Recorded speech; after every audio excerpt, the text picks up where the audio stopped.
Good morning mga kaibigan. Ang ating pong vlog ngayon ay tungkol po sa isang beach resort dito po sa Bulusan, Sorsogon.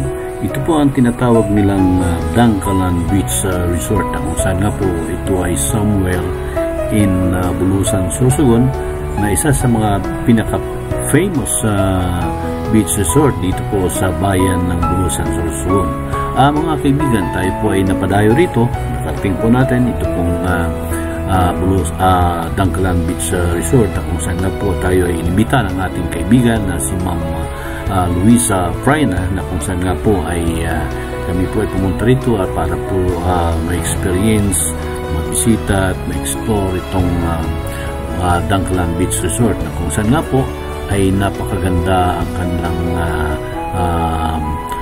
resort na ito. Ito po ay white sand mga kaibigan, at pinong-pino po ito ang kanilang beach, at saan nga po ay napakagandang paliguan at crystal clear ika nga itong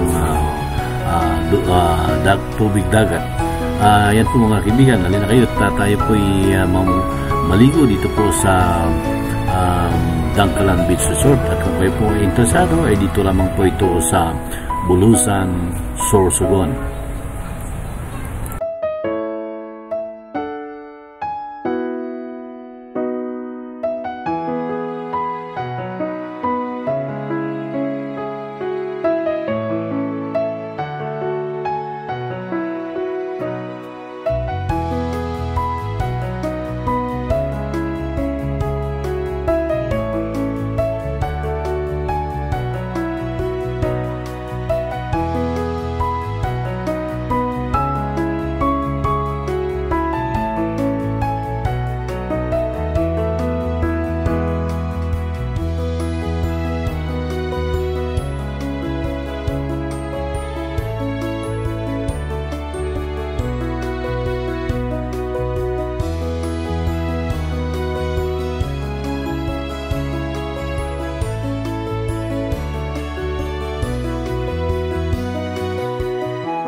So yan po mga kaibigan, at ulitin ko po, ito po ay Dangkalan Beach Resort na kung saan po ay located somewhere in municipality of Bulusan, Sorsogon, na kung saan nga po ito ay one of the famous beach resort dito po sa bayan ng Bulusan, na kung saan nga po dinarayo ito ng iba't ibang mga kababayan natin at even foreign nationals ay pumupunta po sila rito para po bisitahin, maligo at mag-enjoy dito po sa Dangkalan Beach Resort. So yan po mga kaibigan, at kung kayo po interesado, dito lamang po ito sa Bulusan, Sorsogon.